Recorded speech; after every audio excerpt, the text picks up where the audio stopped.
Bem-vindo ao Leadercast, um podcast para quem quer saber mais sobre liderança.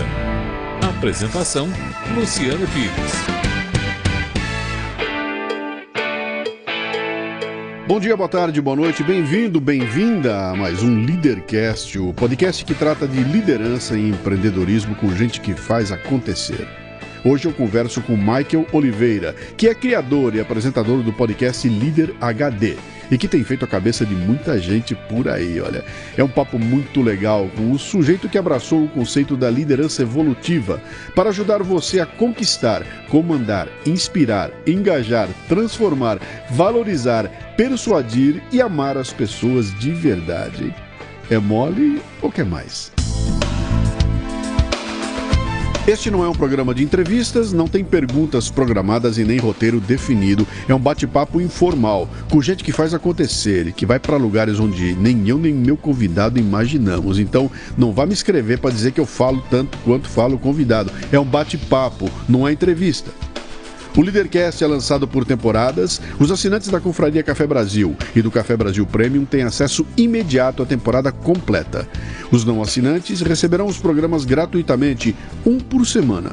Saiba mais acessando cafebrasil.top. Muito bem, mais um Leadercast, esse aqui sempre começando agora, contando como é que essa figura veio parar aqui, né? Isso aqui é um caso antigo.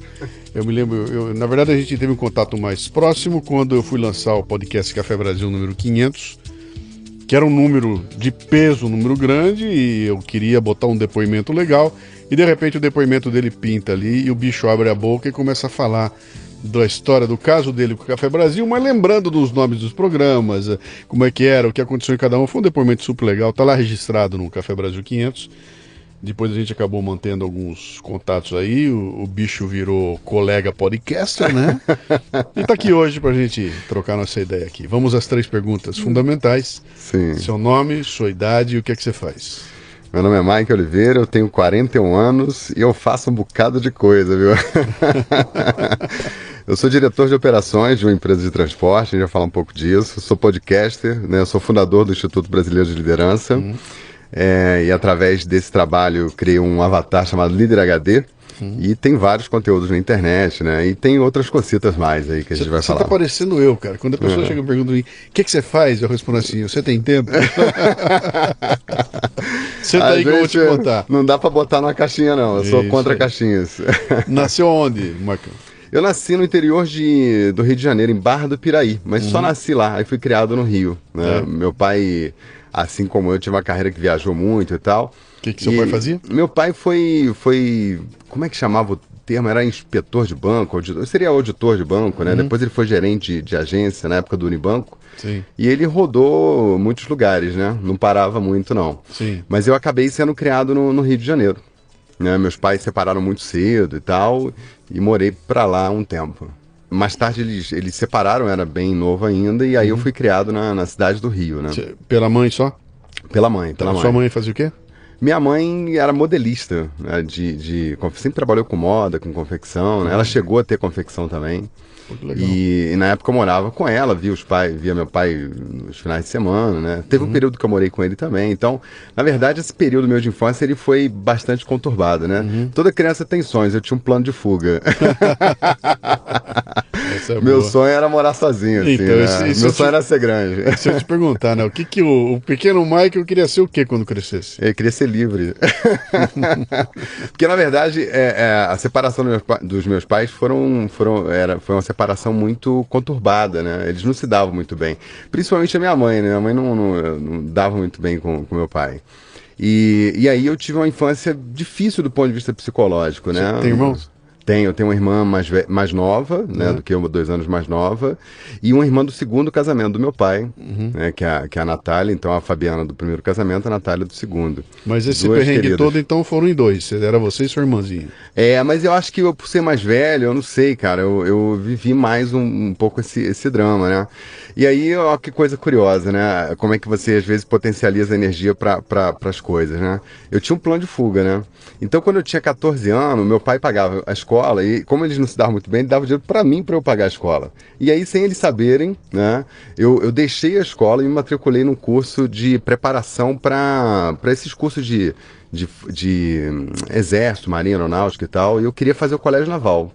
Mas eu não queria trabalhar, assim, ter uma carreira de militar. Na verdade, eu queria sair de casa. E aí, quando eu estudei essas coisas, eu vi que, pô, o colégio naval fica lá em Angra dos Reis, tu fica lá, não fica em casa. Eu falei, pronto, é meu passe de liberdade, né? E aí eu estudei igual um louco, né? Se teve um ano na minha vida que eu estudei, foi aquele, né? Estudei alucinadamente e aí passei no Colégio Naval. Naquele ano foram 20 mil candidatos para 100 vagas. E aí eu passei. Ô, louco. Aí, pô, por que você não tá conversando hoje com o marinheiro? Então, mas aí você foi fazer. Você foi fazer o Colégio Naval? Foi aí que aconteceu. No exame médico eu descobri que eu tinha daltonismo. Que idade você tem? Eu tenho 41. Que idade você tinha na época? 14. Você com 14 anos Sim. tomou essa decisão Isso. de ir fazer. Exatamente. Tá. E aí, como é que pintou? Aí fui pro exame médico, né? Enfim, uma bateria de exame pesado e tal. E lá eu descobri que eu tinha daltonismo. Eu não sabia nem o que era daltonismo. Não fazia ideia do que era isso, né?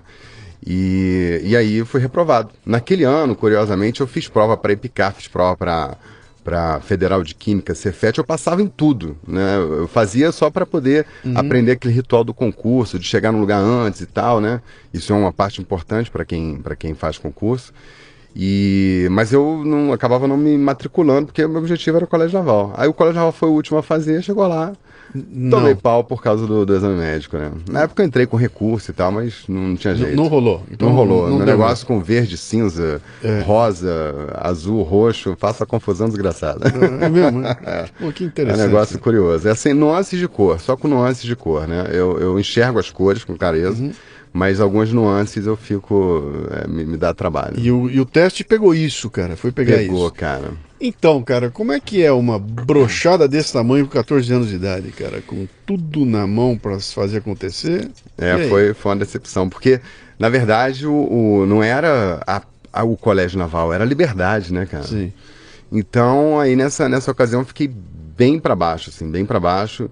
E aí fiquei pensando em outras alternativas. Na época, eu também, a minha relação com a minha mãe estava muito difícil também, morando no Rio.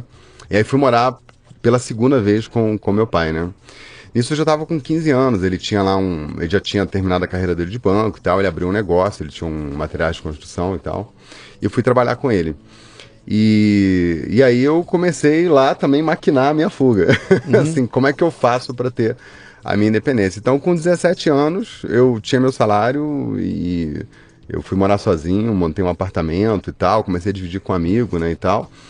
E continuei estudando. Então, assim, a minha necessidade de independência, né, era muito forte, né? Isso me moveu muito tempo, né? Estão vivos ainda? O meu pai morreu com 52 anos, há 13 anos atrás, né? Era uma figuraça, um cara espetacular. E a minha mãe tá viva, ela mora inclusive eu vou visitá-la agora, em breve. Ela mora em Balneário Camboriú, em Santa Catarina. E a relação agora...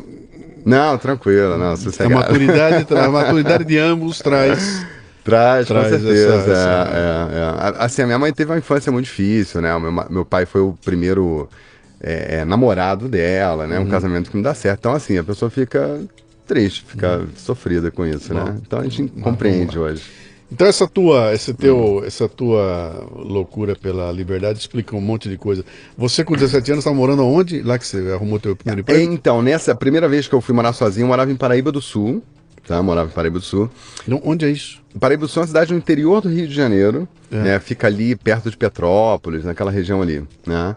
E foi lá que eu conheci a minha atual esposa, né? Minha mulher eu conheci, eu tinha 17 anos, a gente tá junto, toda vez que eu falo ela me chama atenção, né? Mulher tem memória, né?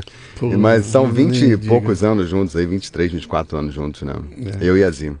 Lá eu conheci ela. Sim. E logo depois eu fui pra Juiz de Fora, que é uma cidade próxima, né? Para poder terminar meus estudos ali, e na época, em função até dos contatos que meu pai tinha e tal, ele conseguiu um trabalho para mim no Unibanco. Eu fui trabalhar como contínuo, um cargo que nem existe mais hoje, mas é boy, né?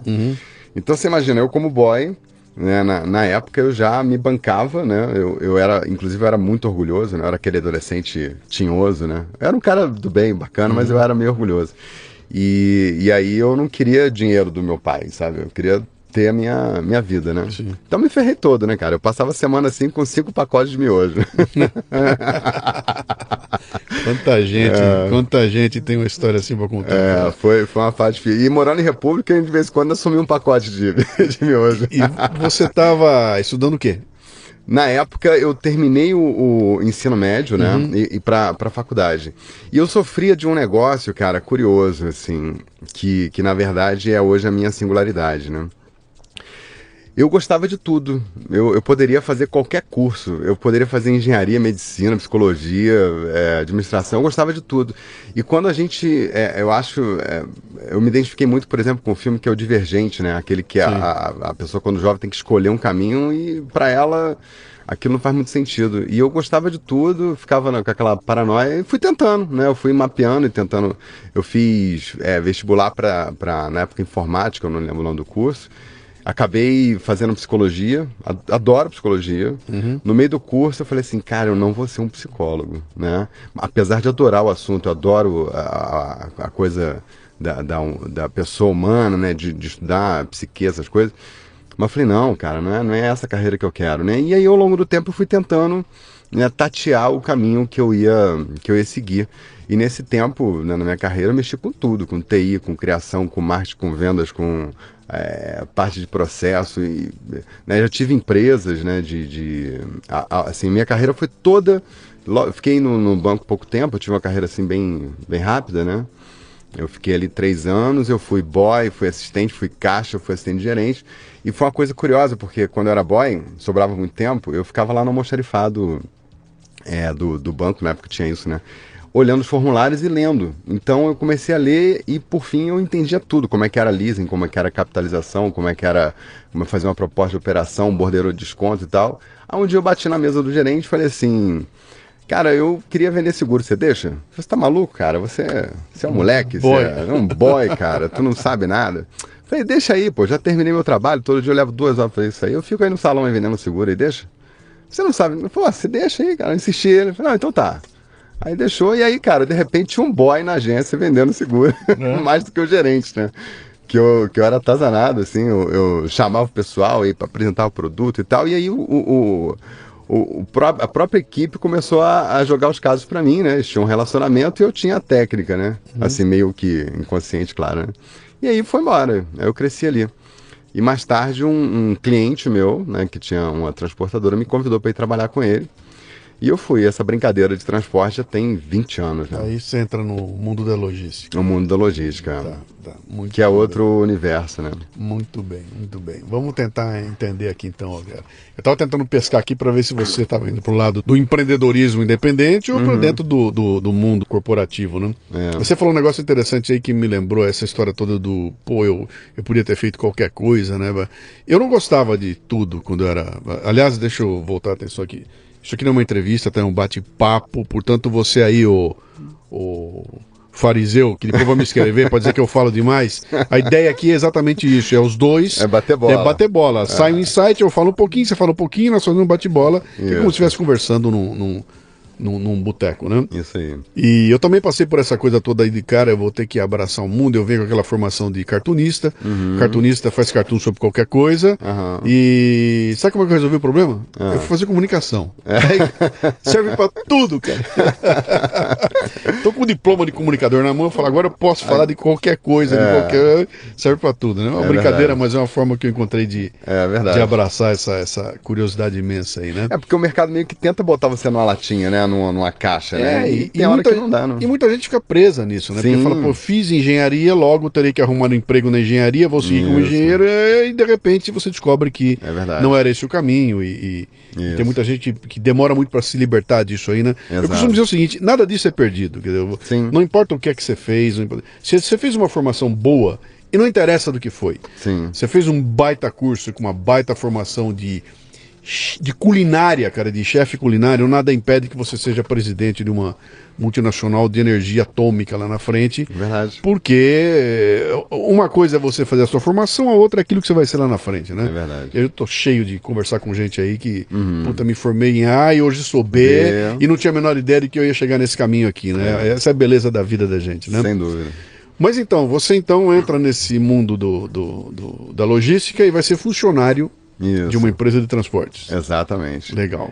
Entrei pela porta de vendas, né? Casado? Ali eu já morava junto com a Zia.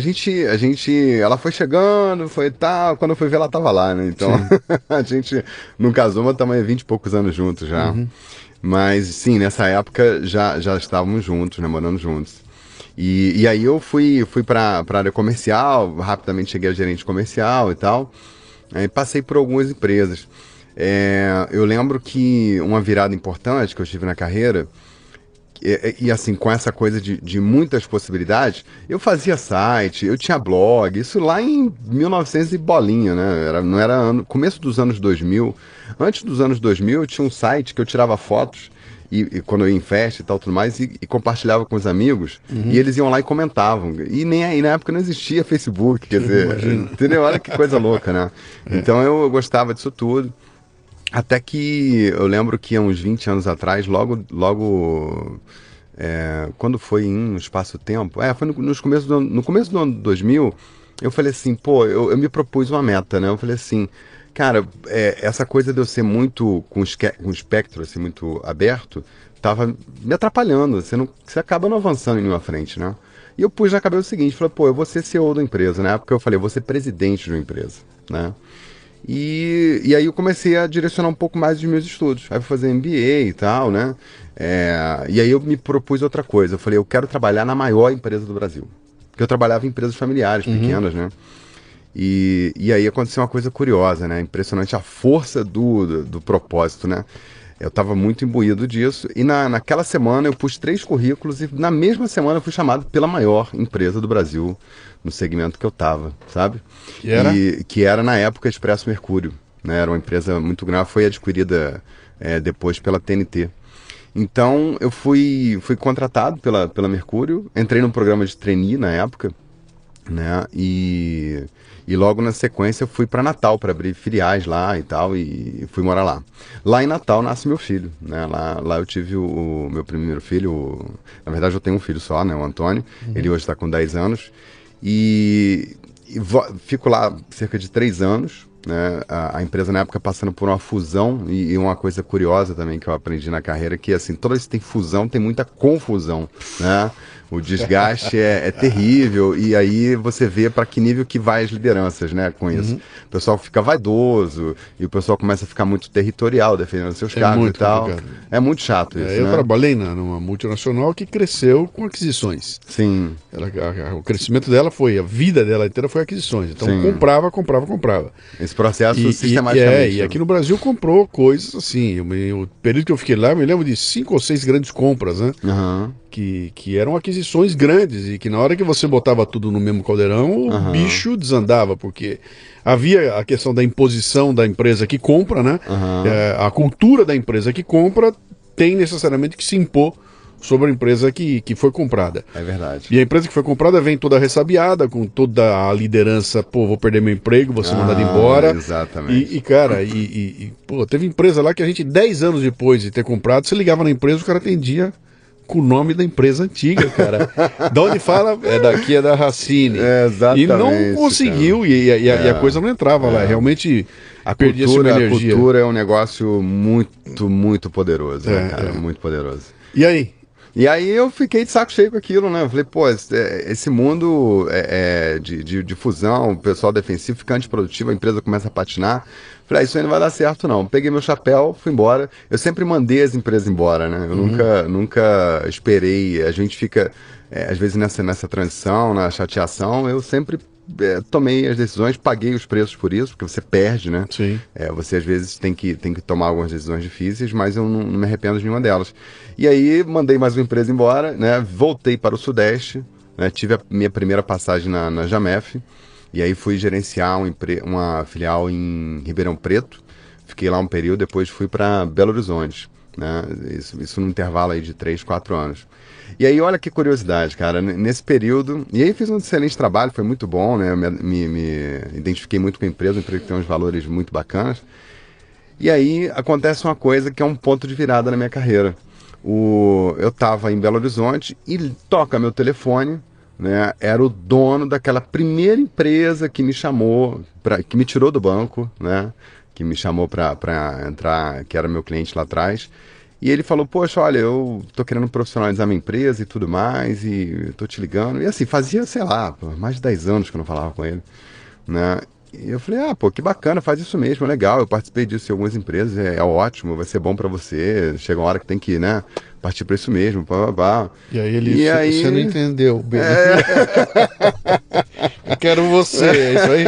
Aí eu falei, pô, legal. Eu falei, então, eu queria falar com você sobre isso. Eu falei, rapaz, eu não tenho ninguém pra te indicar não, cara, mas assim, eu vou ficar com o meu radar ligado, né, e tal. Eu falei, não, é você. Eu falei, que você tá louco? Não, imagina, né, e tal.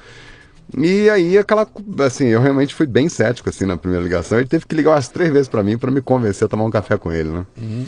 E aí eu acabei indo pra lá, né, aí eu retorno a Juiz de Fora, depois de muitos anos fora, né. Em que função? Como diretor-geral, né? Como tal do presidente, né? Okay, olha aí como é que são as coisas. De uma transportadora, aí, é isso? De uma transportadora. Eu fui ser presidente da empresa lá.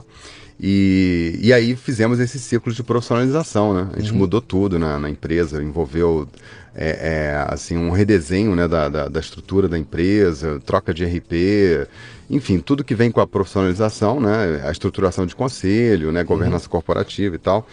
E assim, uma fase de expansão muito legal que teve no negócio dele, né?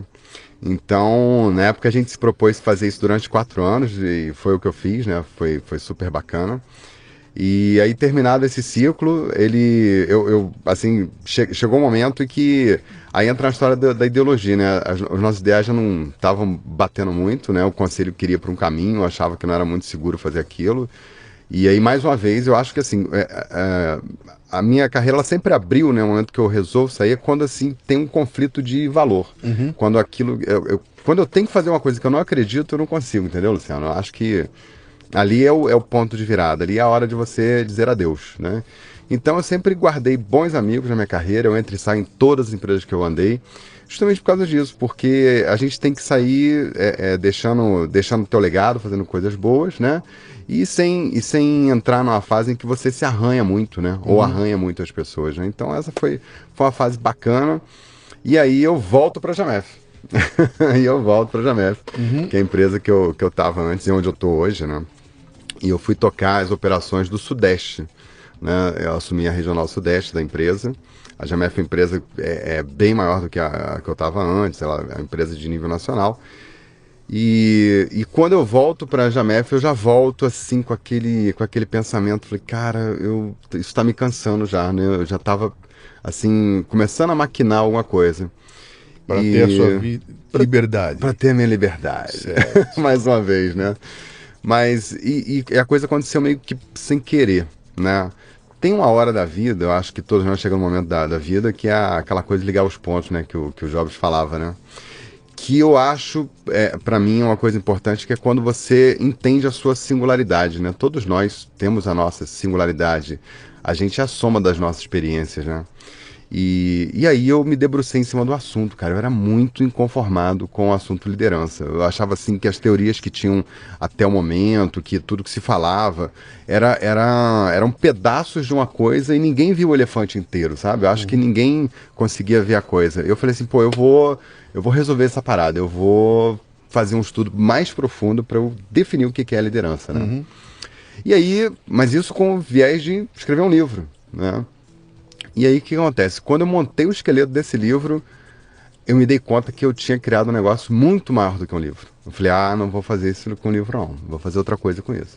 Fiquei com isso incubado um tempo e um dia eu acordei, tive uma epifania, né? Meu processo criativo é muito doido, entro no flow e aí a coisa começa a vir, né? E aí eu tive a sacada de criar o Instituto Brasileiro de Liderança, né? Criar uma escola online de liderança e atrás disso, né, uma série de outras coisas mais. E pensei como uma das mídias para poder divulgar esse trabalho e fazer o podcast, né? Então eu comecei a fazer isso, registrei, né, CNPJ, tal, abri empresa formal, tal, tudo direitinho, e tocando a minha carreira, né? Quando eu lancei o podcast, eu me surpreendi, porque em 3 meses o negócio tomou uma proporção que eu jamais esperava, né? Eu achava que era uma coisa que ia acontecer daí a 2 anos, e aí deu um boom, né? E eu peguei minha pranchinha e falei, vou surfar nessa onda, né? Vou acelerar as coisas. E a gente começou, eu contratei uma empresa de marketing na época, e a gente começou a fazer site e tal, tudo mais, fazer uma estrutura mais profissional, melhorar a estrutura do podcast e começar a fazer outros trabalhos. Até que no ano passado a gente lança o curso, né? O curso Líder HD. Um podcast que se chama Líder HD. Isso tudo você está empregado na empresa. Isso tudo eu tá trabalhando. Jornada. Como é que é? De dia Clark Kent e à noite Super-Homem. Literalmente, cara. Foi assim, o ano passado foi um dos anos que eu mais trabalhei na minha vida, né? Não bastasse ser um ano difícil no negócio e pro Brasil inteiro, né? Todo mundo trabalhou muito, né? Uhum. Eu saía, viajava muito, né? Então eu ia pro hotel, abria meu notebook e ficava de 7h30, 8 horas até 1h da manhã, sistematicamente, de segunda a sexta, sábado em casa, às vezes também, né? Abria o notebook e trabalhava. Então foi assim, foi muita doação. No último semestre, então, nem se fala, né? Foi onde veio o curso, né? Vamos voltar ali atrás, então. Deixa Sim. eu pegar aqui os insights que você está dando aí pra gente conversar um pouquinho. Eu também, um tempo atrás eu lancei um livro chamado Diário de um Líder, e na abertura do livro eu comento que tem alguma coisa errada, porque nunca se falou tanto em liderança como se fala na história da humanidade. É verdade. É filme de liderança, é livro de liderança, é curso de... Cara, nunca teve tanto. Isso. E toda vez que eu vou numa empresa, eu trombo na liderança. Tem problema dor, de liderança. Né? É a dor. Tá? Então eu falei, pô, eu tenho alguma coisa... ou estão ensinando as coisas erradas, ou ninguém está entendendo o que está sendo ensinado. Eu falei, tem alguma coisa errada aí. Outro lance interessante, 90% de quem eu trago aqui no Leadercast, converso com o pessoal, cara, um baita líder, tudo, eu pergunto, cara, quando você começou, você sumiu, você aprendeu em algum lugar? E todo mundo diz, não, cara, ninguém me ensinou nada, eu não aprendi porra nenhuma, e a hora que eu vi, eu tava comandando 5, 6, 10 caras, e eu tive que me virar. É verdade, é verdade. Falei, cara, mas como assim, bicho? Com uma oferta tão grande de coisa de liderança, e o cara quando assume não sabe o que tá fazendo, então, onde é que tá o gap? E aí eu fui mergulhar também, como você fez aí, falei, bom, onde é que tá, cara? Será que dá para abraçar? E eu acabei concluindo que eu acho que não dá, cara. É impossível. Você consegue ensinar ou trabalhar vários atributos. É como aquela história, a liderança para mim é uma orquestra, né? O cara é um maestro e eu tenho que tocar na orquestra. Eu não preciso saber tocar piano como um virtuoso, eu não preciso saber tocar o violão, violoncelo, eu não tenho que saber tocar nada, mas eu tenho que saber música. Com certeza. Um maestro que não sabe música não é maestro. Com certeza. O maestro que não sabe tocar piano pode ser um baita maestro, né? Então, o que eu vejo é o seguinte, ensinam as pessoas a tocar todos os instrumentos, mas aquela história de você conseguir ser o maestro e tudo mais, esse gap não achei. Exato. Onde é que está isso aí? Onde é que está essa capacidade que tem de você aprender a ser o cara que vai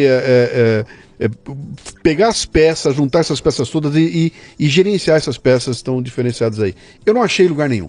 Aí eu vou lá na Fundação Dom Cabral ver como é que é. São fragmentos, cara, né? Lá é um fragmento. Vou na GV, é outro fragmento. Vou comprar o livro do fulano e tal, mais um fragmento, mas o todo não existe. E eu não sei se dá para existir, entendeu? Não sei se dá para existir, eu não sei se... Há controvérsias. Pois é isso que eu queria jogar para você, né? Eu não sei se dá para existir esse todo aí, porque eu imagino o seguinte, cara, cada fragmento desse na cabeça de um cara é um impacto diferente. Sem dúvida. É um jeito diferente. Sem então, dúvida. Se essa cabeça não tiver preparada, você pode dar os instrumentos todos, não vai rolar liderança nenhuma, vai rolar aquela liderança despótica, ou o cara que é o idiota, etc. Então, cara... Me fala aí o que você... Quero saber essa controvérsia. Isso que você fala é muito importante. Na verdade, foi isso que me moveu, né? O que acontece? Quando a gente vê o que tem no mercado sobre liderança, basicamente é o seguinte. Me fala 2 características de um líder. Fala aí, aleatoriamente, qualquer coisa. Pra mim, aqui? Sim. Pô, é saber ouvir. Saber ouvir. E conseguir... Pra mim, o fundamental é a capacidade de julgamento e tomar decisão. Pronto. Julgamento então, e tomar decisão. Eu vou criar uma tese aqui do líder decisor. Eu crio toda a metodologia sobre decisão, falo sobre isso, da importância do líder que decide, e... É mentira isso? Não, é verdade. Mas é um fragmento. É um fragmento. Sim. Então, tudo que eu vi no mercado até então, assim, são fragmentos. E eu falei, pô, como é que você conecta isso tudo, né? E aí vem a história também da singularidade, né? Um monte de coisa que você vai estudando ao longo da vida e tal, e você junta isso tudo em algum momento, né? Eu me dei conta do seguinte, a espinha dorsal do meu sistema versa sobre liderança evolutiva. Eu digo que a humanidade... desde do surgimento do homem até então, a gente vem experimentando vários ciclos de nível de consciência, né, de crescimento, de evolução, e que vão evoluindo o nosso nível de consciência.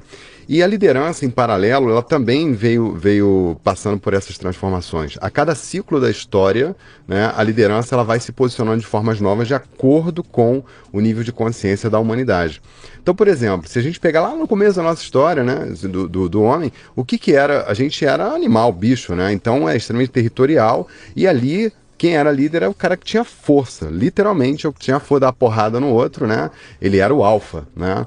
Então, assim como você liga em qualquer canal, Discovery Channel, National Geographic, por aí vai. Uhum. Então você vê os programas de animais, aquele era o comportamento de um líder, né? Bom, com o passar do tempo, a gente começa a entender os efeitos da natureza, o que acontece. O homem, para ser líder, não bastava só ter força, ele tinha que ter certos entendimentos de como é que funcionava o entorno dele, né? Armas, comportamento dos animais e tal. Isso dá a ele um diferencial de liderança. Então, o conhecimento entra ali num segundo nível de consciência, né?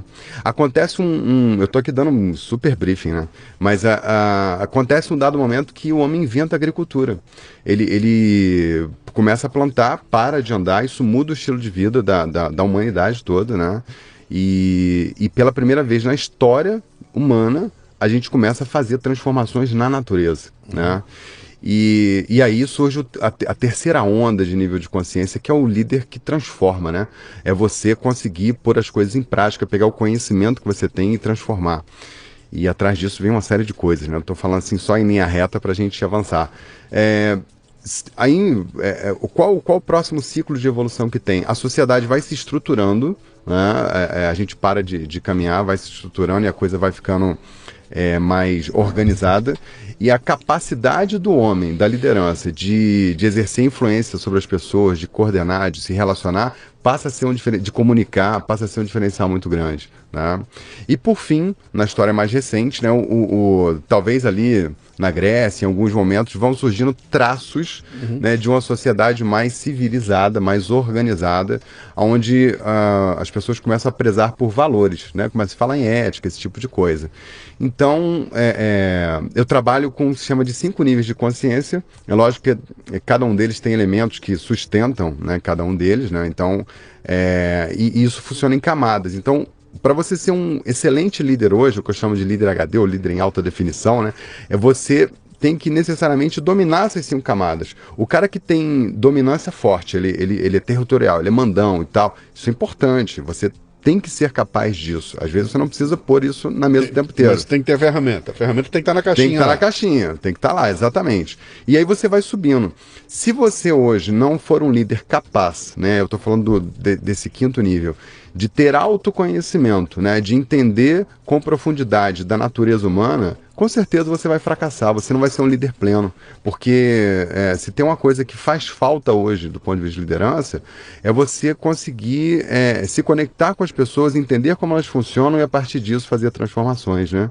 Então, o autoconhecimento, você ter bons valores, né, você professar e entregar bons valores para mim, o suprassumo da liderança, né? Então, a partir disso, eu estou assim dando um super, mega, ultra resumo aqui, mas em cima disso eu criei toda a metodologia, todo o sistema, eu explico quais são os fundamentos, e eu tenho uma crença de que liderança não é um dom, né? Você pode desenvolver liderança, e é isso que eu ensino, né? Esse é o meu fundamento com esse curso. É grande, cara, espero é grande, é um negócio profundo. Como é que é? Pretensão e água benta não faz mal pra ninguém, faz né, mal cara? Pra ninguém, então, com certeza. Se sou eu que vou mudar o mundo, sai da frente, porque sou eu mesmo, né?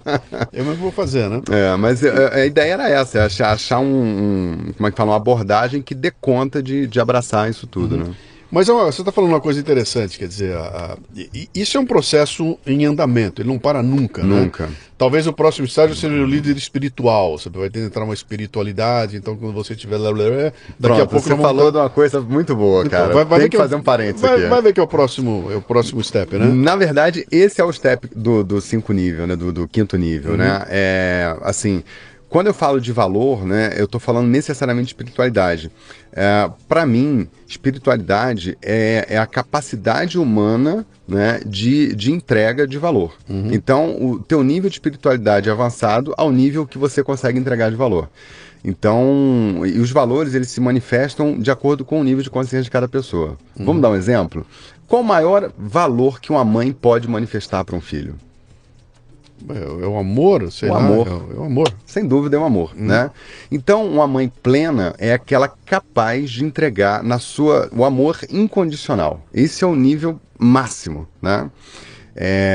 Então, e as pessoas que conseguem ter uma entrega de amor incondicional na sua vida, independente para quem, elas estão num nível espiritualizado, é um nível diferente, né? Aqui a gente está dando um exemplo da mãe. Mas isso se manifesta em níveis diferentes. Por exemplo, se a pessoa está num certo nível de consciência, o amor se manifesta como afeto, como amizade, né? Como carinho. Se ela está num nível de sobrevivência, que é aquele primeiro nível, né, de consciência, ele vai se manifestar como atenção. Cuida da criança para a criança não morrer, né? Cuidado com a cabeça, vem cá, tal, e cuida, dá o alimento, o básico para aquela criança sobreviver. Então, de acordo com o nível de consciência, o valor se manifesta de uma forma, né? E é sobre isso também que eu falo. Então, quando você toma consciência dessas coisas, né, a espiritualidade está muito relacionada a isso, é você tomar consciência das informações ou das coisas e a partir disso fazer escolhas, né? E do ponto de vista de valor, nós, como seres humanos, a gente pode chegar à plenitude. E o que é a plenitude do ser humano? É manifestar, professar e conseguir entregar, vivenciar de fato os valores mais nobres que uma pessoa pode viver, né? E uma liderança de alto nível é isso. Quando você pega os grandes líderes da humanidade, né, você pode citar qualquer um deles, com certeza você vai ver ali entregas de valores como paz, amor, bem-aventurança, alegria, né, união, prosperidade. Então, esses valores permeiam, né, a história dos grandes líderes da humanidade, porque eles eram altamente espiritualizados, né? Então, para mim, espiritualidade não tem nada a ver com religião, né? São coisas completamente diferentes.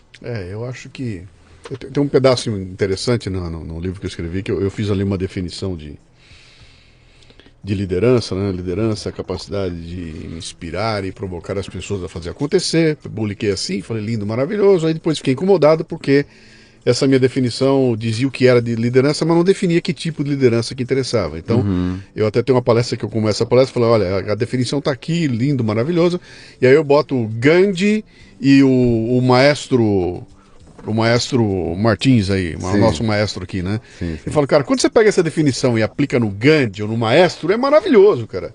Funciona muito bem. E aí eu tiro o maestro e boto o Hitler e Mao Tse Tung. Perfeito. E falo, e a definição serve igualzinha para esses dois. Cara, né? igual. Então, o que serve para o bem, serve para o mal. E se eu não definir que tipo de liderança eu quero, eu tomo um step anteriormente. Né? Então, eu disse o que é, mas não disse qual é aquela que eu quero. Aí eu parto para a discussão de, sabe, olha essa liderança despótica, sem ética, não me interessa a outra, quando eu começo a qualificar o tipo de liderança. Né? Isso. Mas o que muda deles é o propósito, né, na verdade. E o que eu quis dizer para você é o seguinte, por que eu acho que é impossível você ter essa coisa toda estabilizada? Primeiro porque a hora que chegar o teu nível 6, vai aparecer o 7. Claro, depois vem o 8º e depois vem o 9º e 10. Isso não para nunca, né? Segundo ponto, para mim eu tenho isso muito claro, o que faz a liderança é o contexto. Mudou o contexto, muda a liderança. E aí você tem que ter as ferramentas na caixinha ali. Então, mas aí é aquela história toda lá, né? Então, o exemplo que eu dou... Pô, não vamos acabar queimando todas as palestras aqui, mas vai lá, né? Que é aquela história que é a seguinte, cara, olha aqui, ó, eu tenho uma ideia de fazer um aplicativo genial onde eu vou salvar a Amazônia, né? Só consigo fazer esse aplicativo genial se eu tiver comigo um líder bala que consiga abrir portas pelo mundo afora, onde eu vou conseguir dinheiro, etc e tal. Quem é esse cara? Esse cara é o Bill Gates. Esse cara é o Bill Gates. Aí eu falei, eu vou lá conversar com o Bill Gates porque eu preciso dele para liderar esse projeto meu. Como é que eu faço para que o Bill Gates me escute? Eu levo comigo o cacique Raoni. E vou eu e o Raoni conversar com o Bill Gates. E a hora que a gente conversa, o Bill Gates fica encantado e aceita entrar no projeto. Eu consegui o que eu queria, cara. Eu tenho a maior liderança que eu queria, que eu podia ter para o meu projeto. Sim. E aí o Bill Gates fica tão interessado que ele resolve, quer ver como é que é. Ele quer vir ver a Amazônia, ver como é que é. E a gente pega o avião dele e vem para a Amazônia, eu, ele e o Cacique Raoni. Sim. O avião tem uma pane e cai no meio da floresta amazônica, morre todo mundo, só sobra eu, o Bill Gates e o Raoni. De noite, na floresta, sem comida, sem bebida, etc e tal. Quem é que eu quero que seja o líder? O Raoni, né? Claro, opa.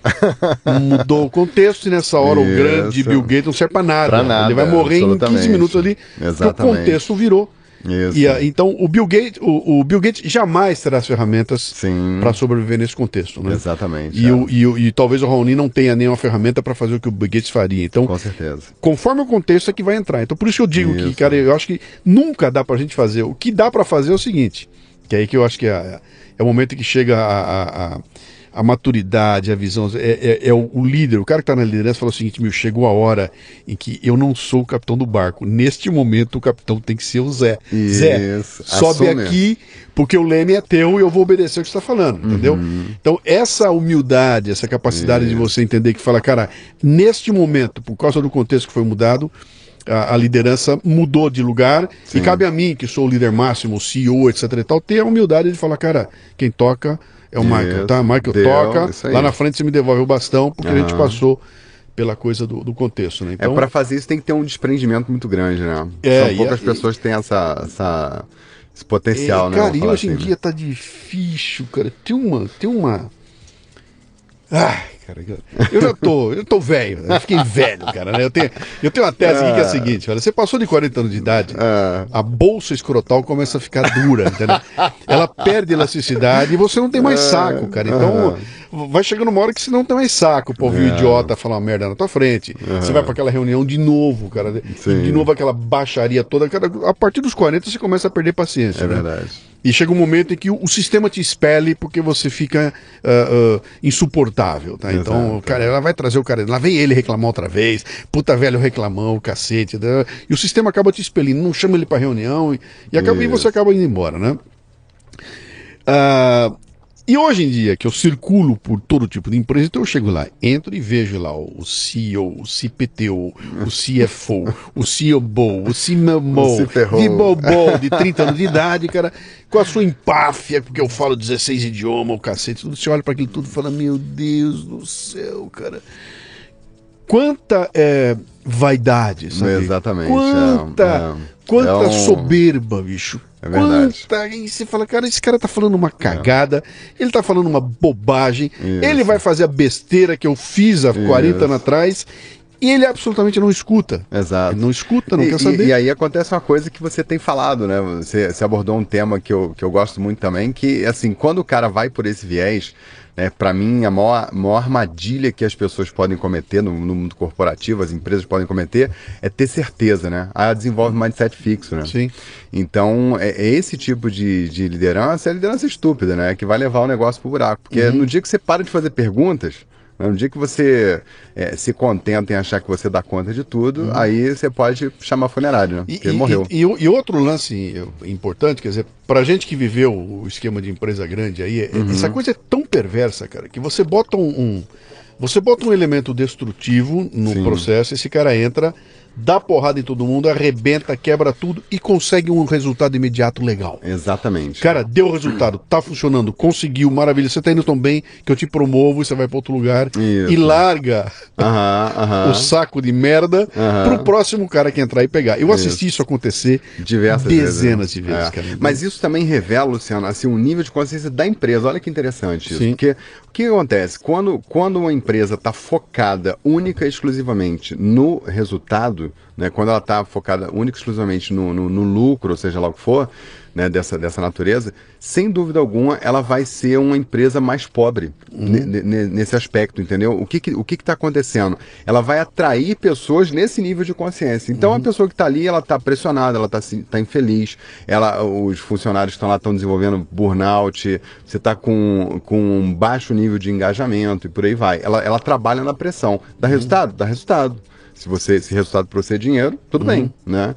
Então, esse final de semana eu tava batendo um papo com a Zia, a minha mulher, ela falou assim, pô, tem empresa que pô, só vive por dinheiro, né? Fica esse negócio de sucesso, grana.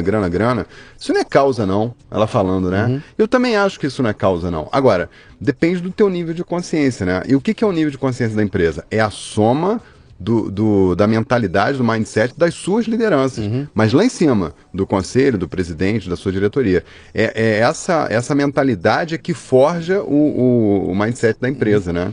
Então, se você tem propósitos mais elevados, como CEO, ou como um acionista, ou como um conselheiro da empresa, com certeza isso vai se transmitir na empresa, né? Isso vai permear a cultura da empresa. Agora você tem um CEO idiota, cara, que só quer entregar resultados. Você tá tocando num negócio que para mim é o toque de Midas da história toda, né? Que é aquela posição do líder. Isso eu bato muito nas palestras. Fala, cara, o líder, ele só... eu não vou dizer que ele se completa, ele só atinge um patamar superior quando ele entende que o papel do líder é a mentoria, é a educação, o líder é um educador, etc. E tal. Já botaram até o rótulo, o líder educador, aquela bobajada toda lá. É mais um fragmento. É, mais um, né? Mas quando esse cara é um mentor e ele sabe que o dia que ele for embora, ele tem que deixar ali alguém que continue carregando esses valores, etc e tal, ou que consiga adaptar esses valores. E o que eu tenho visto é que isso não acontece, né, cara? Então, vamos voltar no tempo aí atrás. Então, meu mercado foi o de autopeças, né? E eu cresci no mercado de autopeças numa época em que você tinha uma COFAP. Cara, uma loucura aquela COFAP. Tinha Metal Leve, era uma loucura Metal Leve. Tinha Gerdau, as grandes empresas estavam lá. Todas essas empresas, você começa a fuçar, você vinha COFAP, Abraham Kaczynski, ele era o cara. Né? Metal Leve, José Mindlin, ele era o cara. Gerdau, Johann, ele é o cara. Né? E, cara, bota a empresa que você botar o nome, sempre chegava numa figura. Tinha um cara, né?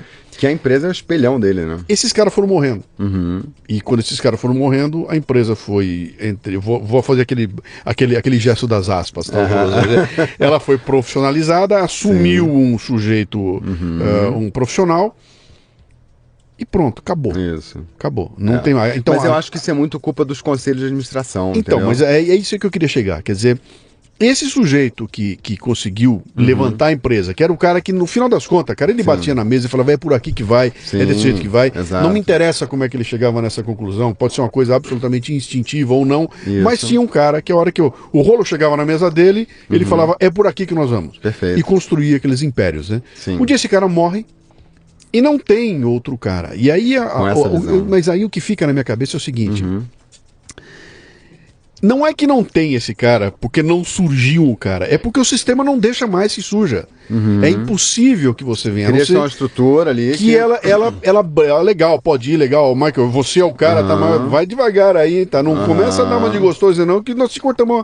E o sistema acaba virando aquela história do vou administrar por consenso, vamos nos reunir aqui, e não, só assina um papel se você assinar também. E aí, cara, cadê aquele? O cara do culhão que batia e falava, é aqui que vai, para o bem ou para o mal?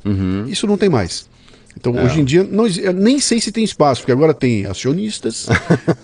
Então, eu me lembro. E a lógica de empresa que tem ação, ela é completamente diferente. Né? Mas outro dia eu conversei. Quando fui, cara, eu não vou conseguir me lembrar.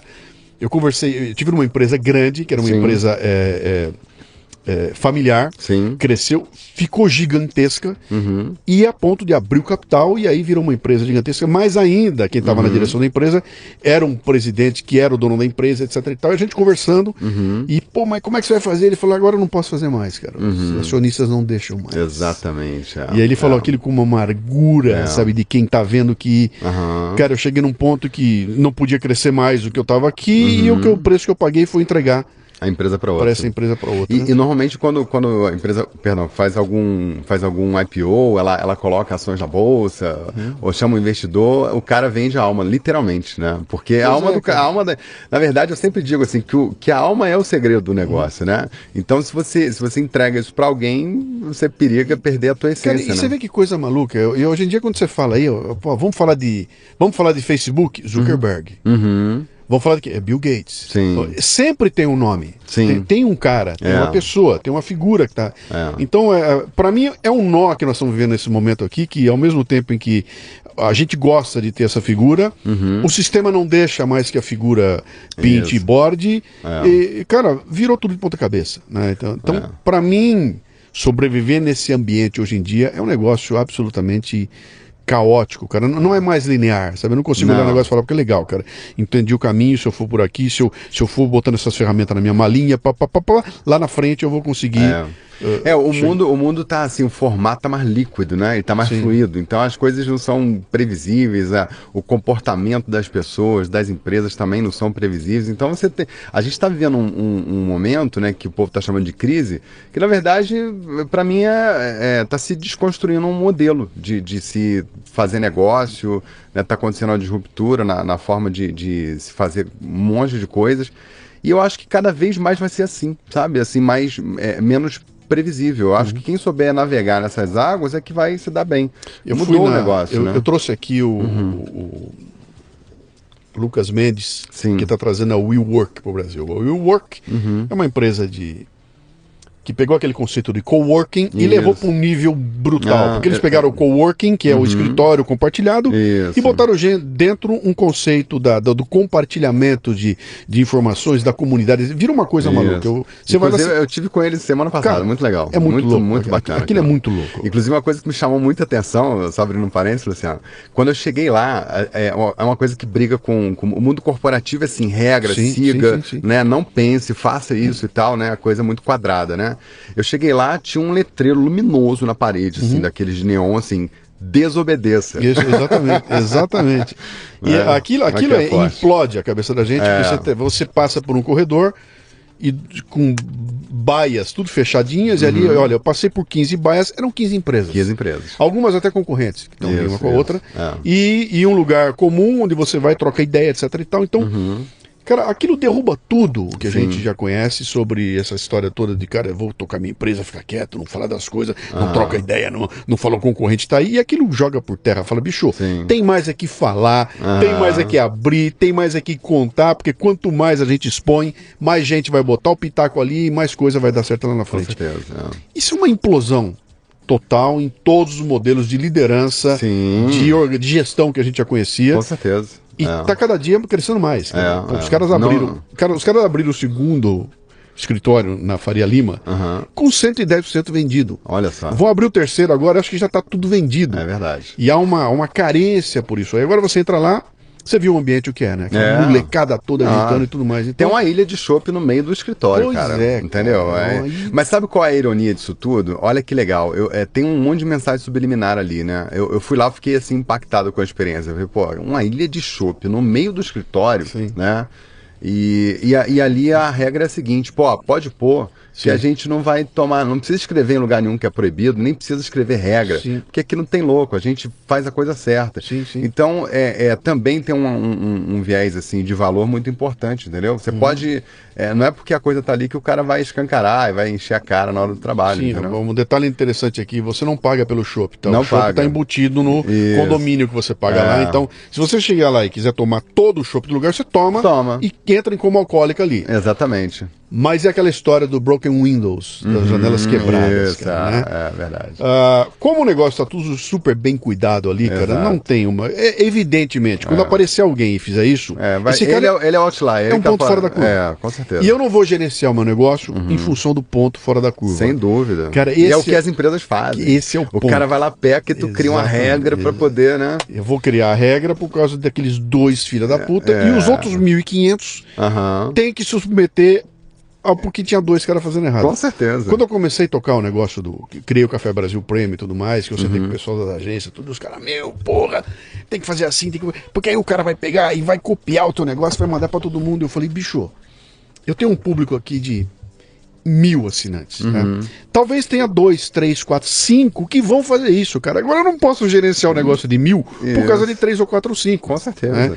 Isso é uma inversão de jogo total, que muda tudo na forma como a gente gerencia o negócio da gente e como a gente vê as coisas acontecendo, né? Sem dúvida. Me fala um pouco do podcast. Da onde vem essa ideia de você criar criar um podcast e por que podcast?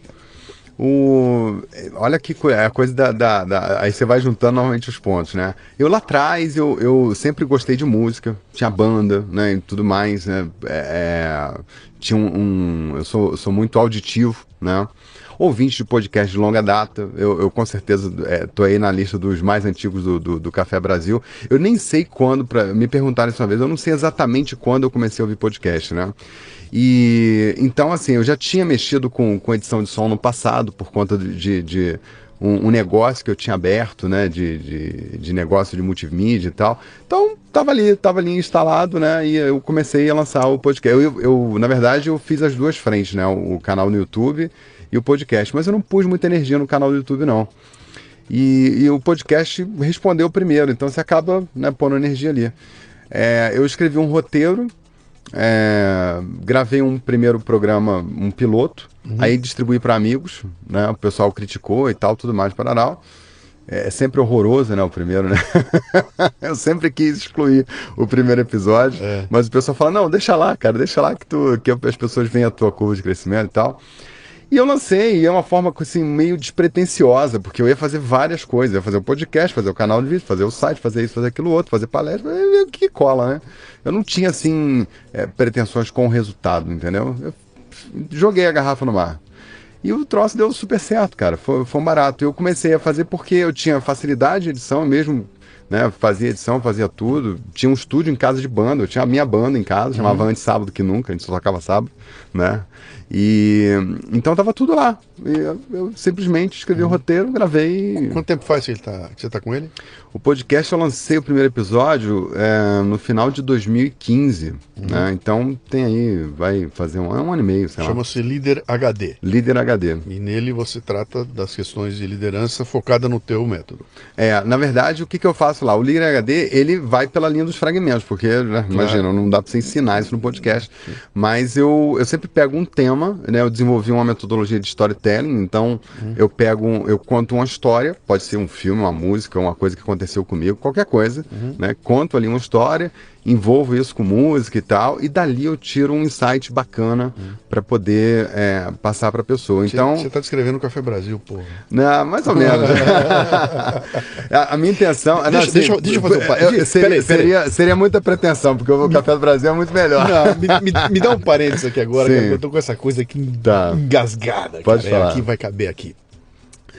Eu ganhei um livro a semana passada de um podcaster americano, não me lembro o nome dele aqui agora, é um americano que criou um podcaster, criou um podcast há um tempo atrás, onde ele pega histórias que aconteceram nos Estados Unidos, aí ele vai atrás, pesquisa, um negócio legal, é curtinho, 10, 15 minutos, ele vai e conta uma história. Conta uma história. Pô, a última que eu vi agora, só pra você ter ideia de como é que funciona, ele contou que o Alan Shepard subiu para o espaço, quando ele estava lá em cima, ele pegou, olhou pela janela e viu gotas de brilho, que eram anjos, etc e tal, e papá, e aquela coisa, ninguém sabia o que era, hoje está explicado, era o xixi dele que tinha saído, né, e congelado no espaço, né? Bom, contou essa história toda, e aí um brasileiro que acompanhava aquilo ouviu, achou aquilo maravilhoso, pegou os textos dele, traduziu para português, escreveu um livro e avisou pro cara, falou, bicho, eu tô com teu texto escrito aqui, vamos lançar um livro no Brasil? E o cara, vamos. Aí veio aqui semana passada, lançou o livro, chama-se Palácio da Memória, é o nome do livro. Sim.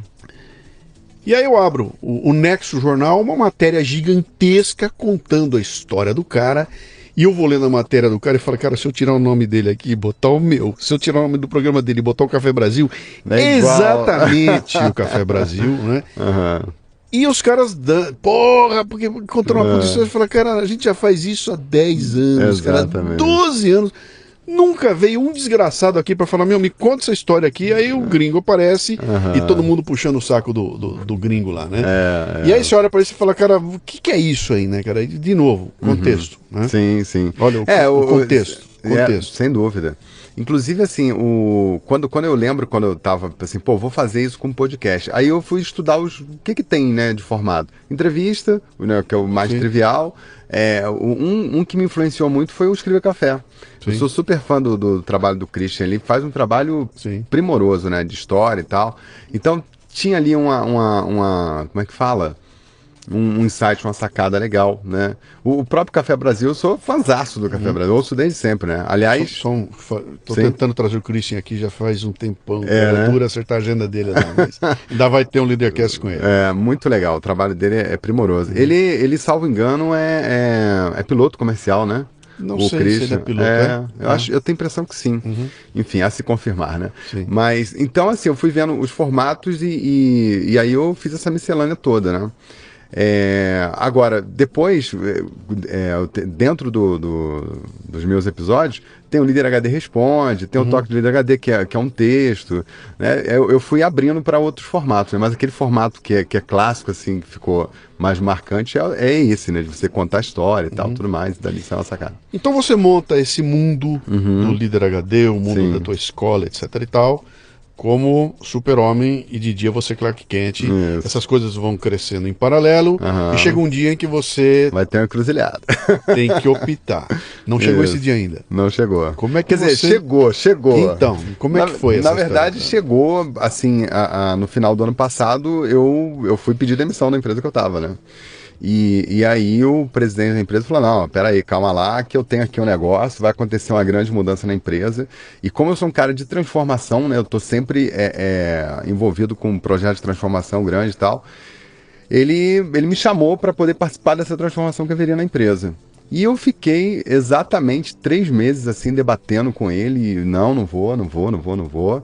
Até que ele falou, olha, você já pensou em fazer as duas coisas? Eu falei, não, óbvio que não, é impossível, né? Eu já tô morrendo aqui, né, fazendo isso, não tem jeito. Eu falei, mas pensa sobre isso. E aí eu chamei minha equipe, a gente conversou sobre essa questão, e é lógico que eu tive que redesenhar as coisas para poder caber nesse novo estilo de vida, né? Que eu teria que mudar para São Paulo, né? Assim, além da minha carreira como executivo já demandar, porque demanda, né? A vida corporativa é muito puxada, seria um projeto de transformação, então assim, você gasta muita energia, né?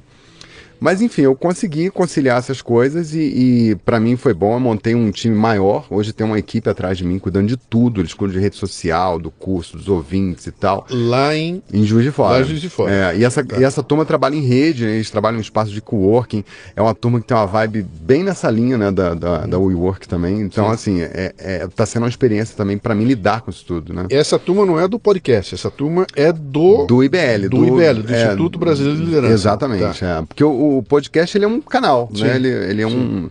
Na verdade, assim, não é o meu negócio, né? O podcast é uma forma que eu achei de comunicar o que eu penso, né? Sim. Então a gente montou essa estrutura e toca a bola. E eu ainda tenho um terceiro projeto, né? Que a gente... eu faço um trabalho, ao longo desse caminho eu fui conhecendo gente muito interessante, e eu vou fazer uma ponte contigo entre um cara que eu me relaciono, que é o Bernardo Maestrini. Ele tem uma empresa chamada People in Essence, que faz trabalho de gestão de valores, que é o viés do Líder HD, do IBL. A espinha dorsal do nosso trabalho está ligado à gestão de valores. E ele criou um software chamado YouLinked, que é um... que eu te falo que assim, num futuro próximo, as pessoas vão ter o perfil no LinkedIn, que são as competências, que conta a carreira e as competências da pessoa, e você vai ter um perfil no YouLinked, que vai ser a avaliação dos teus valores. É um software que vai fazer a gestão de valor, mensuração de valor das empresas e das pessoas. É um negócio ultra sofisticado, muito bacana, e eu estou envolvido numa parte mais interna desse projeto, porque a gente está desenvolvendo uma forma de criar uma escola de valores. Tá? Então a gente Escola de valores. Uma escola de valores. Que louco, é um projeto bem legal, tô dando um pequeno spoiler aqui, mas a gente vai vir também com podcast, com uma coisa nessa linha, e muitos conteúdos, né, para poder ajudar as pessoas e as empresas a desenvolver os valores que elas têm, né? Empoderar a cultura das empresas com valores e encorajar e desenvolver os valores das pessoas, né? Meu, que doideira. É cara. muito louco. Eu lancei agora, eu fiz uma experiência de 3 meses aí com um podcast novo que eu chamei primeiro de Café Brasil Curto. E a ideia era um podcast de 3 minutos. Legal. Pau, um insight e fim. Sim. Né? Fui até onde dava para ir, aí parei e agora lancei. Em função dele que eu aprendi com ele, o cafezinho. Hoje saiu o número 1, o cafezinho número 1, Legal. que é um insight. 3 minutinhos ali. Uma sacada, E um deles que eu lancei foi exatamente em cima dessa questão de valores, eu contando o seguinte, fala que, pô, nas empresas que eu tenho passado, etc e tal, eu vejo matemática de mais, filosofia de menos. Eu vejo engenharia de mais, poesia de menos, né? Isso. E aí eu fiz um outro onde eu falo dessa questão de ter mergulhado nas questões românticas. Quer dizer, o que você está contando para mim aqui, eu imagino aquela reunião com os gerentes sentados na reunião, todo o pessoal da engenharia sentado lá, eles terminaram de mostrar o Excel deles cheio de números duros, né? Que tá lá 1 mais 1 deu 2, 2 mais 2 deu 4, sempre dá, e bababá. E aí chega a tua vez que entra com uma planilha com números românticos.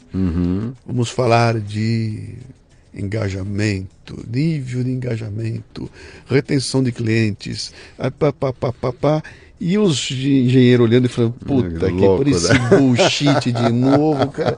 Esse cara tá propondo gastar o dinheiro que a gente ganha, a gente sua pra ganhar esse dinheiro, e ver esse cara com essa conversa de valor, etc e tal.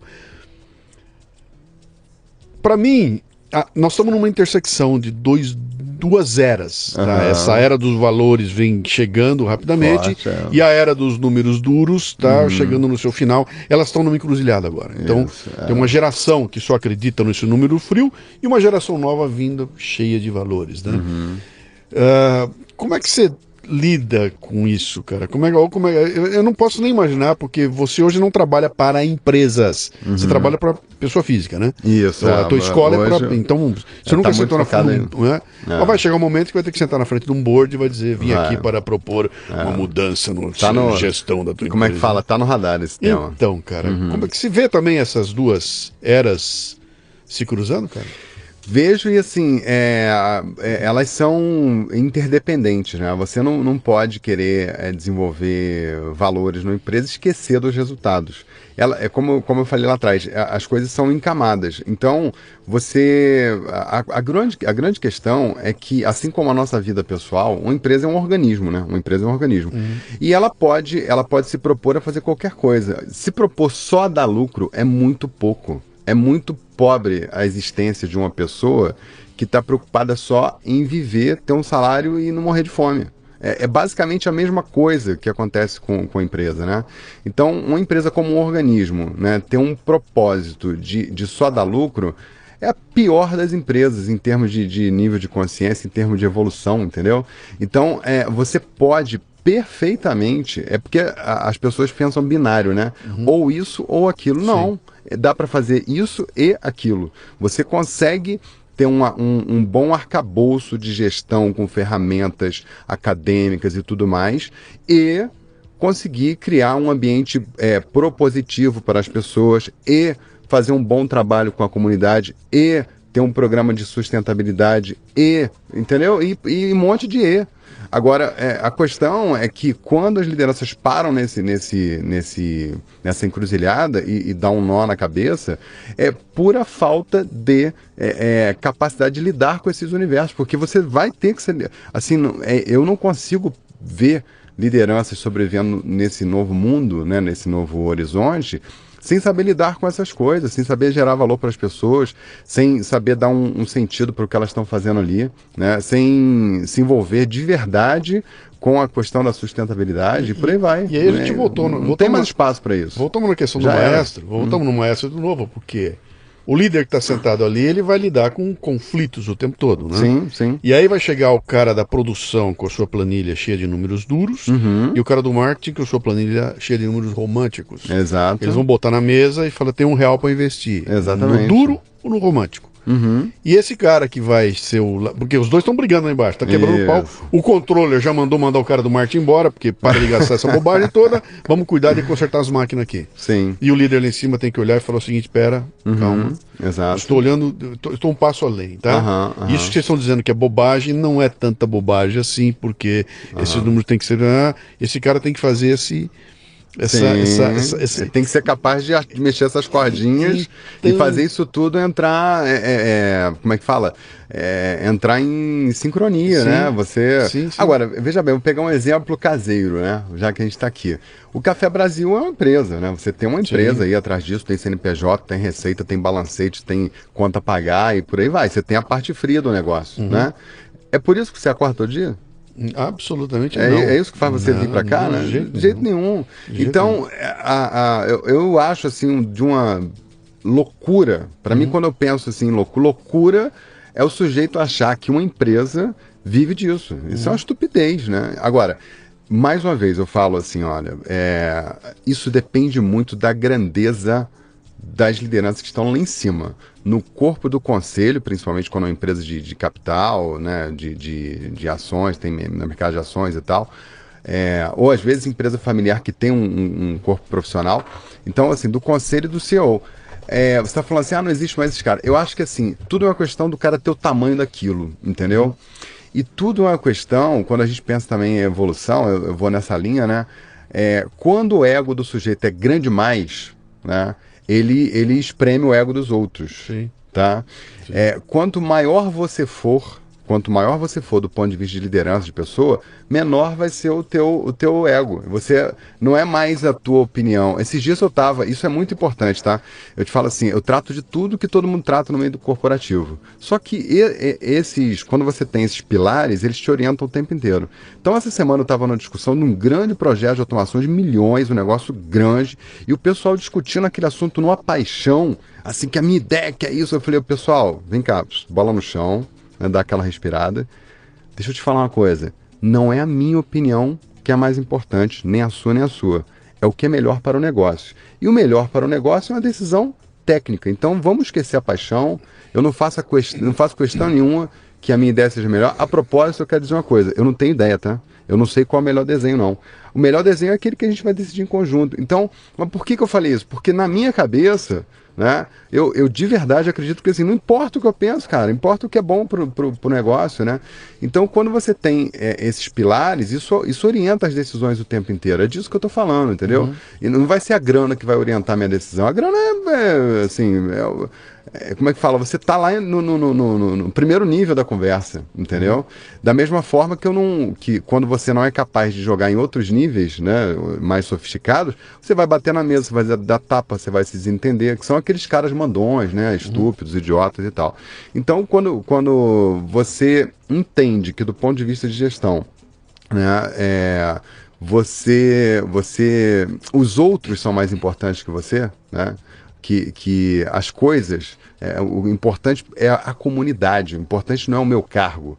O problema de um executivo, que para mim costuma levar assim, para essa pobreza de pensamento, é que ele defende o cargo dele, ele quer entregar o resultado dele a todo custo, ele faz o que for necessário, atropela, faz aquele trabalho horroroso, você falou, e larga para lá, né? Então esse cara ele não está pensando no conjunto da obra, entendeu? É um pensamento muito pequeno, né? Muito mesquinho, né? E dá para ir mais longe ainda, né? Você imaginar o seguinte, que o cara que acha que o dinheiro pode tudo, ou o dinheiro está na raiz de tudo, é muito fácil achar que tudo pode ser feito por dinheiro, né? Exatamente. E aí nós chegamos nos Joesleys da vida. Exato. Sabe? Que você tem aquela coisa que lá é a maior empresa do mundo. E você viu o que aconteceu ali, né? Você olha para aquilo e fala, cara, eu não quero isso para mim. Eu queria a conta bancária dele, sim, mas desse jeito... Não quero. Dessa forma, não, eu não sei se dá para dormir à noite. Exatamente. Com isso mesmo. Lá, né? E aí tem uma história engraçada também, porque assim, você vê que aí o cara deixa o campo do dinheiro, né, e vai pro campo do poder, né? Esses caras como Marcelo, Debrecht, o próprio Wesley, já faz, isso aí aquele nível de dominância, né, exacerbado, o cara tá no máximo, ele quer poder, né? E só tem uma coisa, na minha opinião, que é capaz de doutrinar, de pôr o poder sob controle. É valor. Porque essa história assim, dá poder pra pessoa pra você ver quem ela é. Né? Não tem esse... Sim. Se a pessoa tiver valor, não vai acontecer nada. Entendeu? Não é... Eu acho que... Essa semana eu gravei um vídeo falando sobre isso, assim...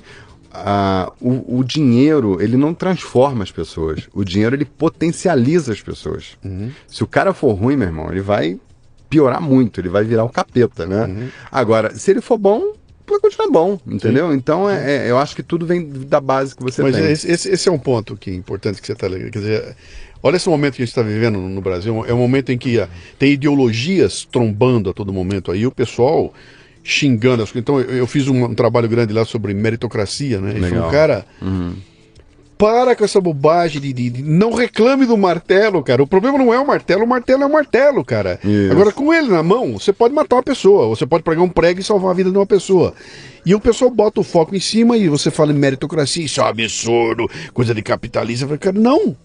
Isso é um instrumento, é uma ferramenta que funciona muito bem. Agora, se ela estiver na mão de um sujeito a fim de sacanear, a ferramenta vai servir para um objetivo que... E o problema não é a ferramenta, é o cara que está lá atrás. Então, o problema é sempre quem é o sujeito que está segurando esse bastão, né? Se ele for ruim, não é o capitalismo que é ruim, eu cara. Acho, mas abre espaço, cara, claro, abre espaço para todo tipo de gente lá. Né? Então, como fazer para trazer essas pessoas que têm valores para primeiro plano, né? Para fazer com que esse pessoal eleve o nível da discussão, Puta, né? Cara, eu acho que o Brasil, a gente está num momento muito especial, né? As pessoas veem com muito ceticismo.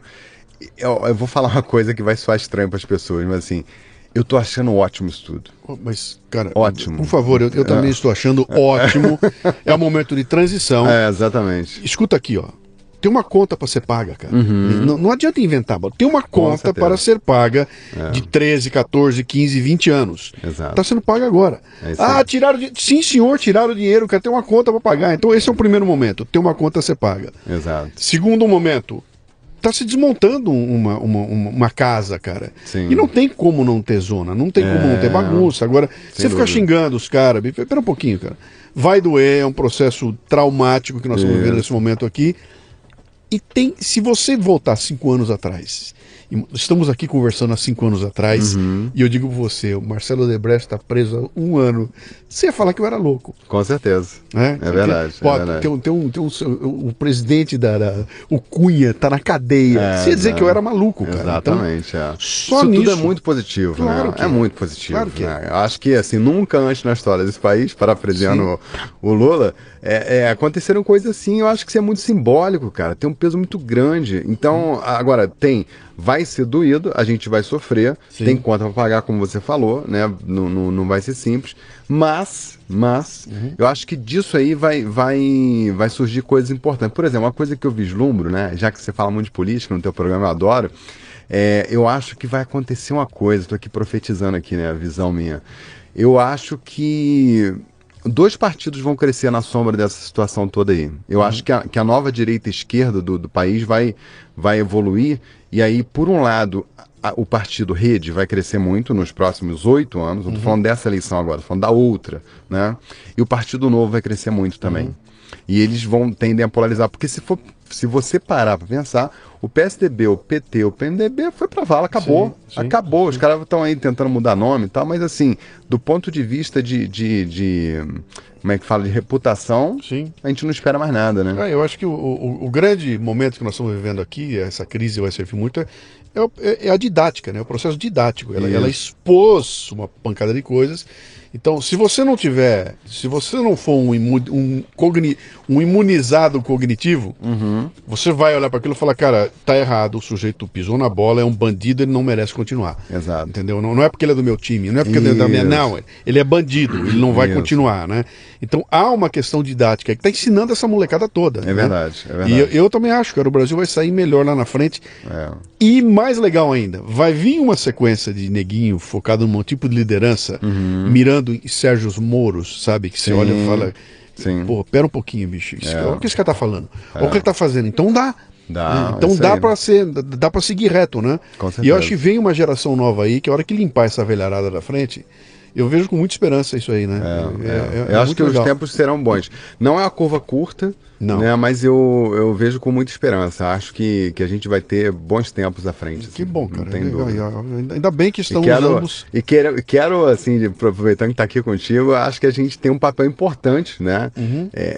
Seja no meio corporativo, através dos canais que a gente tem, do trabalho que você faz, por exemplo, de desenvolver a mentalidade das pessoas, de pôr as pessoas em ação, de pôr as pessoas em movimento, porque está na nossa mão fazer. A gente não pode ficar esperando o poder público para poder fazer o que tem que ser feito. Mas eu acho que isso é uma outra coisa interessante, quer dizer, seria um outro vértice desse triângulo que apareceu aí, quer dizer, ao mesmo tempo que essa mudança toda vem acontecendo, tem uma mudança tecnológica aqui que implodiu a forma de se fazer as coisas aqui de um jeito maluco, a ponto de você falar o seguinte, quero fazer um podcast. Sim. Chego em casa, ligo meu microfone, boto no ar, e de repente eu tô aqui com milhões de pessoas me ouvindo. Exato. E eu passo a ser um cara que causa impacto na vida dessas pessoas, né? Exato. Qualquer brasileiro pode fazer isso hoje. Qualquer um tem esse potencial. Exatamente. Então eu acho que, cara, são momentos... Pô, pena que eu tô com 61. Mas você vai ver muita coisa boa, né? Eu queria ter mais uns 45 produzindo a milhão. Vai ter coisa muito boa. Frente aí. Legal. E você sabe, para fechar essa questão da tecnologia, para mim o maior ganho de todos é a transparência. Porque a gente está indo para um mundo completamente transparente. Sim. A gente ainda não está no mundo completamente transparente, mas vai, entendeu? Sim. E isso muda a regra do jogo, isso muda o jogo, isso muda tudo. E está ensinando a gente até a consumir. Isso. A consumir conteúdo. E aí dá um programa inteirinho sobre com consumir certeza. conteúdo. Assunto Meu caro, quem quiser te encontrar, quem quiser conhecer, quem quiser baixar o podcast, quem quiser fazer o curso, dá um caminho aí. Como é que faz? Vamos lá, o meu site é www.liderhd.com, né? Todo o meu conteúdo de blog, podcast, vídeos, está tudo lá, né, naquela plataforma, né? Quem tiver aí o iTunes, quem tiver algum outro aplicativo de podcast, baixa lá o Líder HD, né? E o curso, a gente vai abrir novas turmas, acho que em outubro.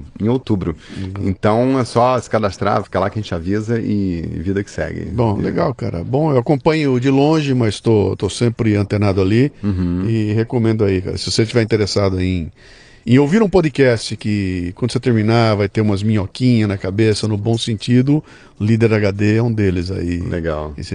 Cara, obrigado pela visita. Obrigado, cara, um prazer estar aqui contigo. Quando quiser. Parabéns. Eu não poderia deixar você fechar esse papo nosso sem falar assim da minha alegria de estar aqui. Eu durante muitos anos estava aí do outro lado, igual você está aí ouvindo esse podcast aí, né? Quem diria, né, que um dia eu estaria aqui batendo esse papo gostoso aqui com o Luciano. Sou super fã do seu trabalho. Obrigado. É um trabalho, para mim, como eu falei em algum depoimento lá atrás para você, não é um podcast, isso é uma obra de arte. Né? Você faz ali com esmero, com carinho, cuidando dos mínimos detalhes, né? Com o máximo de entrega, conhecendo aqui o teu QG, né? Eu vejo assim, o cuidado que você tem com tudo, enfim, você é literalmente, cara, um artista. Eu tenho que te parabenizar por isso e fico, assim, imensamente feliz de poder compartilhar algumas causas em comum, né? Como essa de despocotizar o Brasil. Sim, cara. Seja bem-vindo. Você agora mora em São Paulo, então estamos do lado aqui. Olha, o estúdio, quer vir gravar o Líder HD, por favor. Que legal, tá aqui à disposição. Maravilha. Tá obrigado. Um abração. Tudo de bom. Muito bem, termina aqui mais um Leadercast. A transcrição desse programa você encontra no www.leadercast.com.br. Para ter acesso a esta temporada completa, assine a Confraria Café Brasil no cafebrasil.top. O custo é de R$10 por mês. R$10. Mais ou menos 2 pães de queijo ou uma cerveja quente que darão a você acesso imediato a todos os arquivos desta temporada do Leadercast, para quem quiser fazer uma maratona e explodir a cabeça. Acesso ao grupo Café Brasil no Telegram, que reúne ouvintes dos podcasts Café Brasil e Leadercast. É uma turma muito legal, que está lá discutindo temas importantes, compartilhando ideias e recebendo conteúdos exclusivos. Este programa chega até você como parte do projeto Café Brasil Premium, um ambiente educacional, sem ser chato nem superficial, que já conta com mais de 1.000 assinantes, recebendo todo mês conteúdos voltados ao crescimento pessoal e profissional. Conheça, vale a pena. www.cafebrasilpremium.com.br. Você ouviu o Leadercast com Luciano Pires. Mais uma isca intelectual do Café Brasil.